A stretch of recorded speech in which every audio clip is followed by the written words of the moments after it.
తుఫాన్ impact already start అయిందనేది చాలా క్లియర్గా అర్థమైపోతుంది. అసలు కంప్లీట్గా ఈ వర్షంలో ఇంత అంటే తుఫాను ముందు ఎటువంటి వర్ష బీభత్సం ఉంటుందో నేను ఇప్పుడు మీకు చూపించే ప్రయత్నం చేస్తున్నాను. ఎగ్జాక్ట్గా నేను ఒక రకంగా తుఫాను ముందు లేదు తుఫాను సమయంలో జరిగే వర్షంతోనే నేను ఉండాల్సిన పరిస్థితి. సో ఇటువంటి సిచ్యువేషన్ కనబడుతుంది. పూర్తిగా కూడా అసలు కంప్లీట్గా సముద్రం దగ్గర నుంచి అలలు కావచ్చు, లేకపోతే వస్తున్న ఇంపాక్ట్ కావచ్చు, వీటన్నిటికీ అప్పటికి నేను ఒక ఒక ఒక ఒక సపోర్ట్తో ఉన్న గొడుగు, అంటే ఆ వర్షం నీళ్లు ఎంత ఫోర్స్గా కొడుతున్నాయంటే మీరు అర్థం చేసుకోవాలి.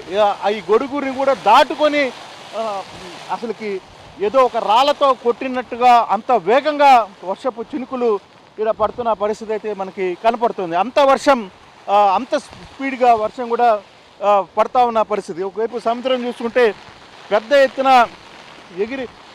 అలలు అయితే పెద్ద ఎత్తున ఎగిసి పడుతున్న పరిస్థితి మనం చూసాం. ఇక్కడ పూర్తిగా ఈ ప్రాంతాన్ని మొత్తాన్ని కూడా ఉదయం నుంచి చాలా వరకు ఈ ప్రాంతంలో చాలామంది వ్యక్తులు ఈ ప్రాంతంలో ఉన్నారు, కానీ ఇప్పుడు ఆ ప్రాంతం లేదు. ఇక్కడ మొత్తాన్ని ఖాళీ చేయించేశారు పోలీసు. ఒక్కరిని కూడా ఇక్కడ ఉంచే పరిస్థితి లేదని చెప్పారు. ఎందుకంటే ఈ ప్రాంతం చాలా ఎఫెక్టివ్ ప్రాంతం. ఆల్మోస్ట్ ఆల్ ఈ ప్రాంతంలో ఉన్న వాళ్ళ మొత్తాన్ని కూడా ఇక్కడ ఇందాక మీరు చూసుంటారు, చాలామంది పబ్లిక్ ఈడ ఉన్న పరిస్థితి. కానీ ఇప్పుడు కానీ చూస్తే ఒక్కరు కూడా ఈ పబ్లిక్ ఇక్కడ లేదు. సో అటువంటి సిచ్యువేషన్ ఈ ప్రాంతంలో ఉంది. అంటే తుఫాను ఎంత తీవ్రతతో ఉంది, ఎంత వేగంగా తుఫాను పడుతోంది, ఎంత వేగంగా ఇది చూస్తున్నాను. గొడుగు పట్టుకునే పరిస్థితి లేదు, గొడుగు హ్యాండిల్ కావడం లేదు అసలు కంప్లీట్గా. నిజంగా ఇది ఇంపాసిబుల్, గొడుగుతో మన వల్ల కాదు.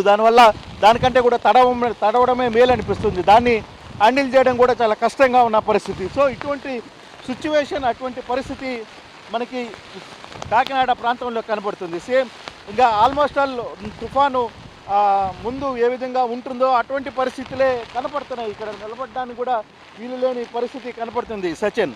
కానీ ఓవరాల్గా మనం ఈ సబ్జెక్ట్లో ప్రభుత్వం చాలా సీరియస్గా దీని మీద ఎఫెక్ట్ పెట్టింది. రాత్రి జరగబోయే ఏదైతే ప్రళయం అనుకోవాలా, లేకపోతే తుఫాను ఒక బీభత్సం అనుకోవాలా, ఈ బీభత్సంలో తట్టుకునేదానికి అన్ని రకాల ఏర్పాట్లు అయితే చేసింది ప్రభుత్వం తరఫున. అన్ని రకాల ఏర్పాట్లు సిద్ధం చేసింది.